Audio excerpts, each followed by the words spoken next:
So, ich mache heute ein Sauerteigbrot. Das ist jetzt mein Anstellgut. Damit backe ich jetzt. Und einen Teil davon habe ich hier wieder angefüttert. Den lasse ich bei Raumtemperatur stehen, bis er ungefähr dreifach hoch ist.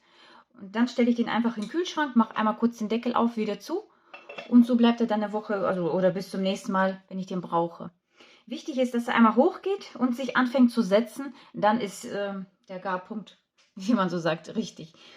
Ich bin auch noch Neuling. Ich mache noch nicht, mein Teig ist nur 2 Monate alt.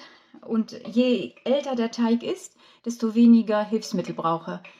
Für das Teigrezept, was ich heute habe, kann ich schon ohne Hefe nutzen. Als meiner noch ganz neu war, habe ich immer 5 Gramm Hefe zugemacht, weil er hatte noch nicht so die Triebkraft. Ich habe einen Roggen-Vollkornsauerteig.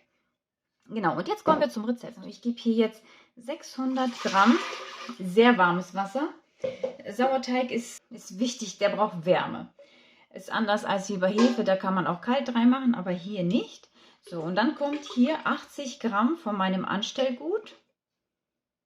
Was ihr heute nicht verbraucht, müsst ihr wegkippen. Ne? Also das könnt ihr nicht nochmal in den Kühlschrank stellen. Aber ich gieße damit auch mein Gemüse im Garten. Ich fülle das einfach mit Wasser auf, schüttel das und ja, dann gieße ich das einfach in meine Gemüsebeete. Das kann man auch machen. Und dann kommt dann noch 600 Gramm Roggenvollkornmehl. Ich mache ein großes und ein kleines Brot. Weil wenn man schon sich die Arbeit macht, dann sollte sich das auch lohnen. Und das wird jetzt einfach umgerührt, bis das ganze Mehl eingearbeitet ist.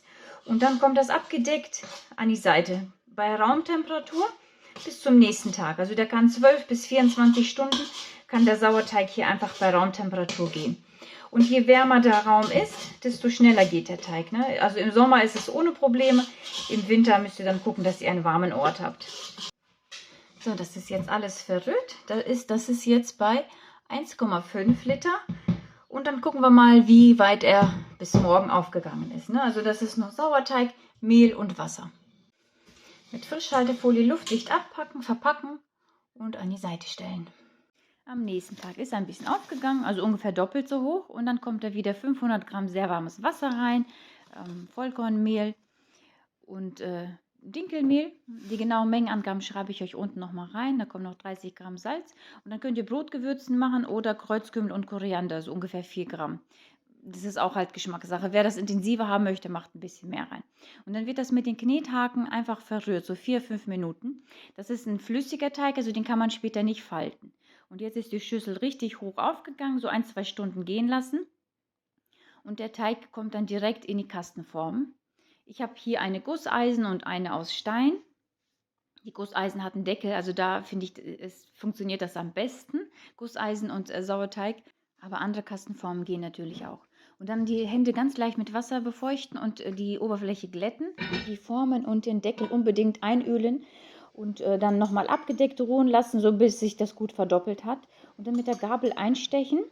Sieht halt einfach optisch schön aus. Ihr könnt es aber auch einschneiden, weil ohne Deckel müsste dann eine Dampffunktion haben, weil dann wird das da oben auch so schön dunkel.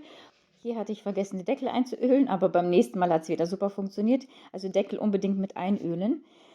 Ja, und dann wird das Brot zum Abkühlen aufs Kuchengitter gelegt. Und hier seht ihr das ohne Deckel, ohne Dampf. Und dann hat das halt so eine, ja, es ist so matt. Und nicht zu viel Wasser benutzen. Ne? Also hier hat es jetzt auch wieder gut funktioniert. Das ist richtig leckeres Brot. Probiert es gerne mal aus und schreibt mir gerne, was euer Lieblingsbrot ist.